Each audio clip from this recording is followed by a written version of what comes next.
Le jour où maman a perdu la tête et a menacé ma sœur avec une arme, j'ai vu la terreur dans les yeux d'Antoine. C'est là que j'ai compris que notre mariage et ma vie dépendaient d'une seule chose: briser le cycle infernal de ma famille. Je n'oublierai jamais le regard dans les yeux d'Antoine. C'était un mélange de peur pure et d'incrédulité totale. Il était pétrifié, figé sur place, et honnêtement, moi aussi. Tout ça à cause de maman. Laissez-moi vous planter le décor. Antoine et moi, on se marie dans 6 mois.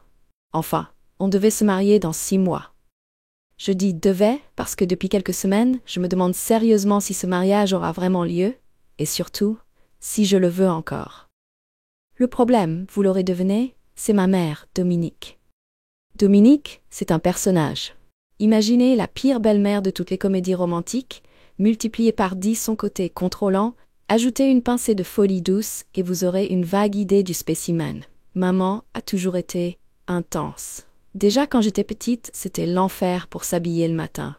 Non, Camille, cette couleur ne va pas avec ton teint. Mais plutôt cette robe, elle te fait plus poupée. Poupée, c'était son mot préféré. Elle voulait que ma sœur, Sophie, et moi, on soit des poupées parfaites, toujours impeccables, toujours souriantes, toujours à sa disposition. Sophie, ma sœur cadette de 2 ans, a toujours mieux géré le style Dominique que moi. Elle est plus docile, plus arrangeante, plus douce. Moi, j'ai toujours eu un côté rebelle, un besoin viscéral d'indépendance qui a toujours hérissé le poil de maman. Et le mariage, évidemment, c'est le summum de ses obsessions. Pour elle, c'est son mariage autant que le mien. Camille, chérie, il faut que ce soit le mariage du siècle. Tout le monde doit en parler pendant des années. Sérieusement, elle a vraiment dit ça. Au début, j'essayais de jouer le jeu.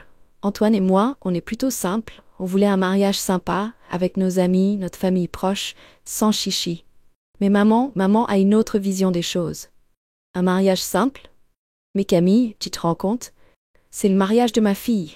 Il faut une robe de créateur, une salle de réception dans un château, un orchestre de 50 musiciens, des feux d'artifice. J'exagère à peine. Le budget qu'elle avait en tête? Le triple de ce qu'Antoine et moi avions prévu. Et évidemment, c'est nous qui devions payer la différence. Mais maman, on n'a pas les moyens. Elle me regardait avec un air de pitié, mélangé à du mépris.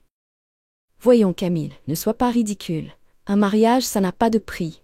Vous vous débrouillerez, vous ferez des prêts, je ne sais pas, mais ce mariage doit être parfait. Antoine, lui, commençait à perdre patience. C'est un garçon adorable, calme, posé, mais même lui avait du mal à encaisser les assauts de maman. Camille, il faut qu'on parle. Ta mère, elle est en train de devenir folle. On ne peut pas se ruiner pour faire plaisir à ta mère. C'est notre mariage, pas le sien. Je savais qu'il avait raison, mais je me sentais coincée. Maman est tellement envahissante. Elle appelle tous les jours. Elle débarque à l'improviste, elle critique tout ce qu'on fait, tout ce qu'on choisit. La salle de réception, trop banale. Le traiteur, pas assez raffiné. Ma robe, horrible, on dirait un sac à patates. Sympa, non? Et Sophie, dans tout ça, elle assiste au spectacle avec un air amusé, voire complice avec maman. Sophie a toujours été la préférée. Plus obéissante, plus jolie, selon maman, plus parfaite. Moi, j'ai toujours été le vilain petit canard. Celle qui ne rentre pas dans le moule, celle qui ose dire non, celle qui déçoit. Un soir, on était tous les 4 à dîner chez mes parents. L'ambiance était déjà tendue depuis le début de la soirée. Maman n'arrêtait pas de critiquer les alliances qu'on avait choisies. Sérieusement, Camille, tu vas vraiment porter ça? On dirait des alliances en toc. Vous n'avez pas honte? Antoine a essayé de garder son calme, mais je voyais bien qu'il était à bout. Madame, on a choisi ces alliances parce qu'elles nous plaisent. À Camille et à moi. C'est ce qui compte, non? Maman a explosé. Comment oses-tu me répondre comme ça? Tu te prends pour qui, petit prétentieux? Tu crois que tu vas épouser ma fille et que tu vas faire ce que tu veux? Tu te trompes lourdement. Sophie, au lieu de calmer le jeu, a rajouté de l'huile sur le feu. Maman a raison, Camille. Tes alliances sont vraiment moches. On dirait que tu les as achetées au marché. Là, j'ai craqué. Ça suffit, Sophie, mêle-toi de tes affaires. Et toi, maman, arrête de nous pourrir la vie avec ton mariage parfait. On ne veut pas de ton mariage parfait, on veut juste se marier tranquillement. Maman s'est levée d'un bond, les yeux injectés de sang. Elle est sortie de la pièce en claquant la porte. On a entendu des bruits de tiroirs qui s'ouvrent et qui se referment en claquant. Puis, elle est revenue, brandissant un pistolet. Oui, vous avez bien lu, un pistolet. Un vrai, de vrai, en métal froid et menaçant. Elle a pointé le canon droit sur la tête de Sophie, qui était restée assise à table, bouche bée, les yeux écarquillés de terreur. Espèce de petite ingrate, tu oses me manquer de respect? Tu vas voir ce qui t'arrive. Sa voix était rauque, méconnaissable. Je n'avais jamais vu maman comme ça. Jamais. Antoine, comme je vous ai dit, était pétrifié. Il a blêmi, il est resté figé sur sa chaise, incapable de bouger, de parler, de respirer. Moi par contre, j'ai senti une rage froide monter en moi. Une rage qui a balayé ma peur, ma tristesse, mon sentiment d'impuissance. Maman, arrête ça tout de suite. Ma voix a claqué dans la pièce, sèche, tranchante. Je me suis levée, je me suis avancée vers elle, sans réfléchir, sans hésiter. Tu abaisses cette arme et tu la poses sur la table, immédiatement. Elle m'a regardée, surprise, décontenancée. Je crois qu'elle ne s'attendait pas à ce que je réagisse comme ça. Elle a baissé le pistolet, hésité une seconde, puis elle l'a posé sur la table avec un bruit sourd. Le silence qui a suivi était épais, suffocant. On entendait juste nos respirations saccadées et le tic-tac de l'horloge sur le mur. Sophie pleurait en silence, les mains sur le visage. Antoine était toujours immobile, les yeux fixés sur le pistolet. Moi, je suis restée debout face à maman, les jambes tremblantes, mais le regard droit. C'est fini, maman.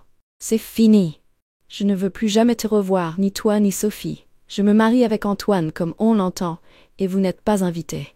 Vous êtes sorti de ma vie, définitivement. J'ai pris la main d'Antoine, toujours aussi pâle, et je l'ai entraîné hors de la maison. Sans me retourner, sans un mot. On a marché longtemps dans la nuit, sans savoir où on allait. On s'est retrouvés sur un banc, dans un parc désert. Antoine a enfin repris ses esprits. Il m'a serré fort dans ses bras. Camille, mon Dieu Camille, j'ai cru qu'elle allait te tuer, ou tuer Sophie, j'ai jamais vu ça. Ta mère, elle est... Il n'arrivait pas à trouver les mots. Je sais, Antoine. Je sais. Elle est malade. Elle a toujours été malade. Mais là, elle a franchi la ligne rouge. Je ne peux plus accepter ça. Je ne veux plus vivre comme ça. On est resté là, enlacés, pendant des heures, à parler, à se rassurer, à essayer de comprendre ce qui venait de se passer. On a décidé de passer la nuit à l'hôtel. Impossible de rentrer chez nous, dans notre petit appartement où le fantôme de maman planait encore. Le lendemain matin, on s'est réveillé avec un sentiment étrange, un mélange de soulagement et de vertige. Soulagement d'être enfin libre, d'avoir coupé les ponts avec cette famille toxique. Vertige face à l'inconnu, à la vie qu'on allait devoir reconstruire seul, sans le soutien, toxique certes, mais soutien quand même, de ma famille. J'ai appelé Sophie. Elle était encore sous le choc, mais elle semblait soulagée, elle aussi. Camille, je comprends. Maman a vraiment dérapé. Elle a besoin d'aide. Peut-être qu'il faut l'interner, je ne sais pas. Sophie, je ne sais pas ce que tu vas faire avec maman. Ce n'est plus mon problème. Moi, je m'en vais. Je refais ma vie ailleurs, loin d'ici, loin de vous deux. Je ne peux plus respirer dans cette atmosphère. Elle n'a pas insisté. Elle a compris. Peut-être qu'elle comprenait depuis longtemps, au fond. Peut-être qu'elle aussi souffrait de la tyrannie de maman à sa manière. En silence, en faisant semblant d'obéir, on a pris une décision radicale. Antoine et moi, on a tout plaqué. Notre appartement, notre travail, nos habitudes. On a vendu tout ce qu'on pouvait vendre, on a mis nos économies en commun et on est parti. Direction le sud de la France, un petit village au bord de la mer, loin de Paris, loin de maman, loin du passé. On a trouvé une petite maison à louer, avec un jardin et une vue sur la mer. On a cherché du travail, on a trouvé des petits boulots, pas grand-chose, mais suffisant pour vivre simplement, calmement, en paix. Notre mariage, on l'a célébré dans le jardin de notre maison, en petit comité, avec nos amis les plus proches, ceux qui comptaient vraiment pour nous. Pas de château, pas d'orchestre, pas de robe de créateur. Juste nous deux, nos vœux sincères et l'amour qui nous unit. C'était parfait. Puis parfait. C'était notre mariage. Maman n'a jamais essayé de nous recontacter. Sophie, de temps en temps, m'envoie un message laconique, neutre. « Comment vas-tu ? » « Maman va mieux. Elle prend des médicaments. » Point. C'est tout. Je n'ai pas cherché à en savoir plus. Je ne veux plus savoir. J'ai tourné la page. J'ai reconstruit ma vie, une vie simple, modeste, mais une vie libre.